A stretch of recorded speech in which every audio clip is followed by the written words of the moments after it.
এই যেমন আপনি আপনার গার্লফ্রেন্ড বয়ফ্রেন্ড নিয়েও আসতে পারেন, বন্ধুদের নিয়েও আসতে পারেন, পরিবার সকলকে নিয়ে আসতে পারেন। এখানে হচ্ছে আমরা জাস্ট একটা মেসেজ দিতে চেয়েছি, এটা একটা এই জেনারেশনের গল্প। বেসিকলি যারা school going, college, varsity going, তাদেরকে উদ্দেশ্য করেই সিনেমাটা আমাদের বানানো। আর আমার কাছে মনে হয় সকলের সিনেমাটা দেখা উচিত, তাহলে তারা সেখানে কিছু বুঝতে পারবে। অনেকে বলছে যে আসলে কিছু অ্যাকশন থাকলে হয়তো বেশি ভালো হতো।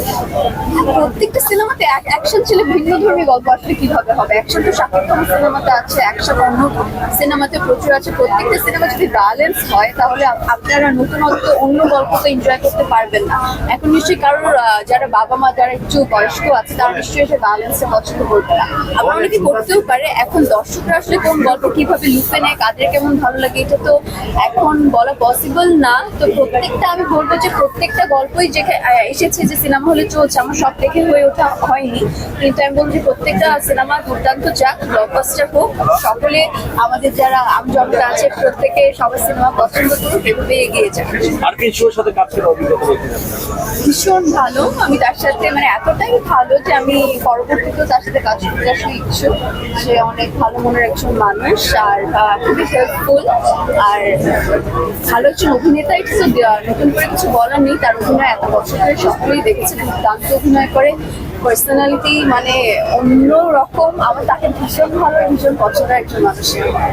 আরেকটা বিষয় হচ্ছে যে শাকিব খানের সিনেমা মুক্তি পেলো, আপনার তো আসলে মানে কি ধরনের চ্যালেঞ্জ আসলে আপনার কাছে মনে হয়? চ্যালেঞ্জ কি আপনাদের একদমই মনে হচ্ছে? কারণ ধরুন শাকিব খান নিজে তার পেজ থেকে আমার সিনেমার পোস্টার এটা আপলোড দিয়ে শুভকামনা জানিয়েছে।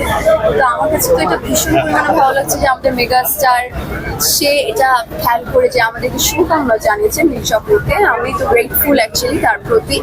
আর রায়হান রাফি ভাইয়াও আমাকে উইশ করেছে, শুভকামনা জানিয়েছে। তো তারা যে এতটা ভালোবাসা দিচ্ছে এটা আমার জন্য অ্যাজ এ নতুন হিসাবে অনেক বেশি। তো এইভাবেই আমি চাই তারা সারা জীবন আমার পাশে থাকুক। এবং তারা যেহেতু উইশ করেছে, তাদের সিনেমাতে কাজ করার ইচ্ছা আছে বা ইন ফিউচার আই থিঙ্ক অবশ্যই আপনারা দেখতে পারবেন। আমার মাধ্যমে না হোক অন্য কারোর মাধ্যমেও জানতে পারবেন, ডিরেক্টর প্রডিউসারের মাধ্যমে। এখন আমি কিছু না বলি।